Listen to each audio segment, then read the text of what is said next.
Alright, so I've been getting some questions about my light bar, and I just wanted to, show you guys how it works, because that's what a lot of you guys were asking, is how'd you get your LED light bar to work on there? I actually just wired it right into where the old headlight was. I didn't do a good job, but, it works.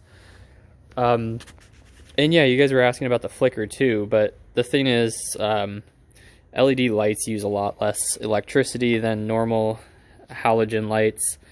So, yeah, I really don't have any issue with it flickering at all. Then, I just use the normal on-off switch to control it. And it's been working great for me. I can stop and it won't flicker at all. It's super bright at night.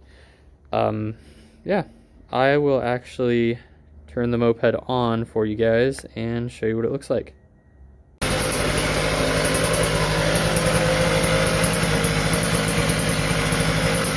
It kind of looks like it's flashing in the video, but it's not flashing at all.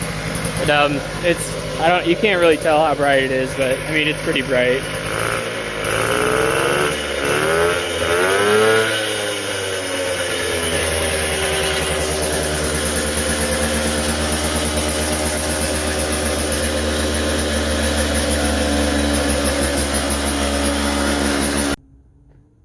So yeah, that's how my light works. It's pretty simple, just all, wired in, same way as the last one. The only different thing I did was I unwired the horn, since, I don't use it ever and it's kind of dinky on this.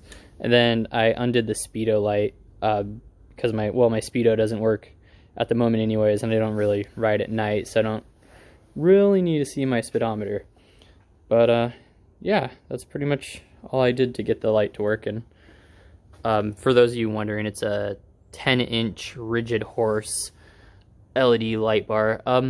They changed their name a couple times. I don't know if it's still rigid horse, but yeah, it's just one of those normal, like, Chinese LEDs. And I'm probably gonna have another video coming up soon about the modifications, since the last time you guys saw this. I think the last time I showed it was that ride-along video. And I have a 70cc treats kit on here now, along with a end bleed and a side bleed pipe. I can actually change the end bleed on this little cap right here. There's different size holes for tuning if you want it, more torquey or more high speed. It's actually a pretty quiet pipe when you have this little piece in there. But yeah, I also have a 15mm carburetor and a 74 jet on there. It's pretty mellow for the 70cc kit I have. I want to go up to a 20mm and see what I can do. It's currently doing 45 miles an hour at the top end, but yeah, I will show you guys that in another video. Thank you guys for watching.